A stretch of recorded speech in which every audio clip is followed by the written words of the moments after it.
प्रिय विद्यार्थियों, कविता, कहानी और नाटक की रचना के अंतर्गत पूर्व प्रेषित वीडियो नोट्स के क्रम में आज हम लोग नाटक के विषय में पढ़ेंगे।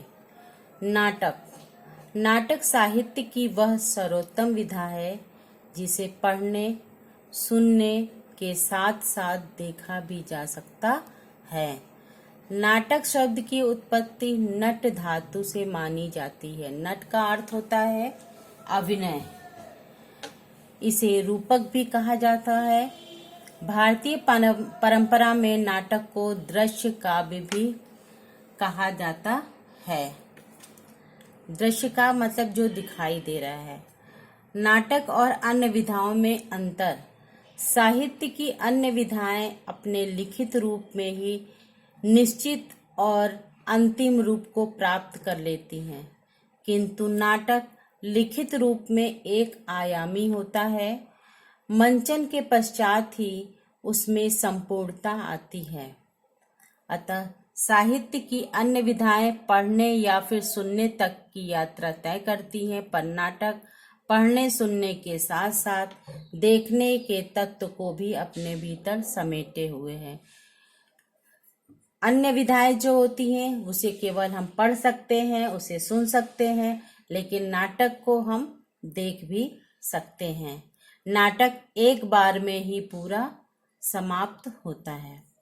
अब नाटक के अंग। नाटक के मुख्य अंग दो हैं। पहला, समय का बंधन। नाटक का पहला अंक है समय का बंधन।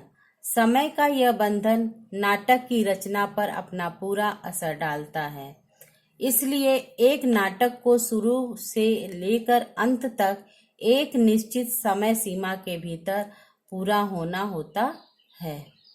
नाटक का विषय भूतकाल हो या भविष्यत काल, इन दोनों ही स्थितियों में नाटक को वर्तमान काल में संयोजित होना होता है।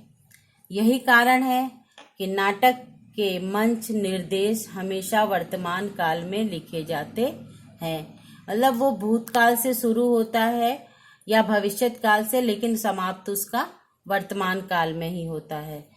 समय को लेकर एक और तथ्य यह है कि साहित्य की दूसरी विधाओं यानी कहानी, उपन्यास या फिर कविता को हम कभी भी पढ़ते या सुनते हुए बीच में रोक सकते हैं और कुछ समय बाद फिर वहीं से पढ़ना शुरू कर सकते हैं, पर नाटक के साथ ऐसा संभव नहीं है।